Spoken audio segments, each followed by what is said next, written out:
My father came from Japan in 1905. He was 15 when he immigrated from Japan. He worked until he was able to actually build a store. Let me tell you a story in the form of a dream. I don't know why I have to tell it, but I know what it means. Close your eyes, just picture the scene as I paint it for you. It was World War II when this man named Kenji woke up. Ken was not a soldier.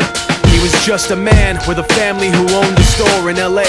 That day, he crawled out of bed like he always did, bacon and eggs with wife and kids. He lived on the second floor of a little store he ran. He moved to LA from Japan, they called him immigrant. In Japanese, he'd say he was called Issei. That meant first generation in the United States, when everybody was afraid of the Germans, afraid of the Japs, but most of all afraid of a homeland attack. And that morning, when Ken went out on the doormat, his world went black, cause right there, front page news, 3 weeks before 1942, Pearl Harbor's been bombed and the Japs are coming. Pictures of soldiers dying and running. Ken knew what it would lead to, just like he guessed. The president said the evil Japanese in our home country would be locked away.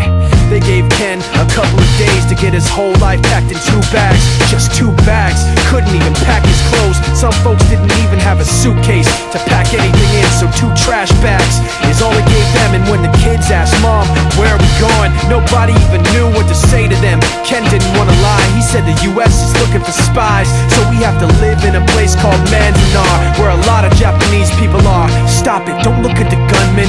You don't want to get the soldiers wondering if you're gonna run or not, cause if you run then you might get shot. Other than that, try not to think about it. Try not to worry about it being so crowded, cause someday we'll get out. Someday, someday. As soon as war broke out, the FBI came and they just come to the house and you have to come. All the Japanese have to go. They took Mr. Need and people couldn't understand why they had to take him, because he's just innocent laborer. So now they're in a town with soldiers surrounding them. Every day, every night, look down at them. From watchtowers up on the wall, Ken couldn't really hate them at all. They were just doing the job and he wasn't gonna make any problems.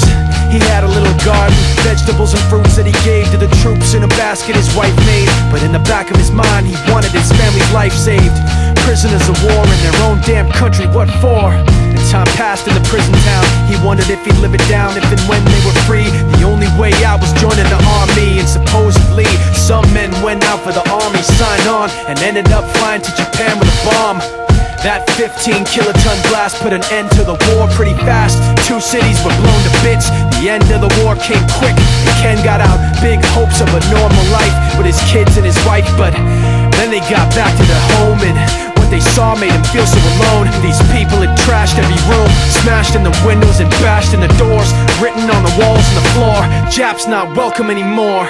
And Kenji dropped both of his bags at his sides and just stood outside. He looked at his wife without words to say. She looked back at him, wiping tears away, and said, "Someday we'll be okay, someday."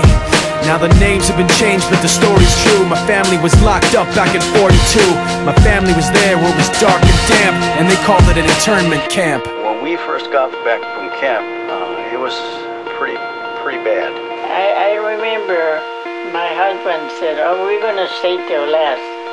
Then my husband died before they closed the camp.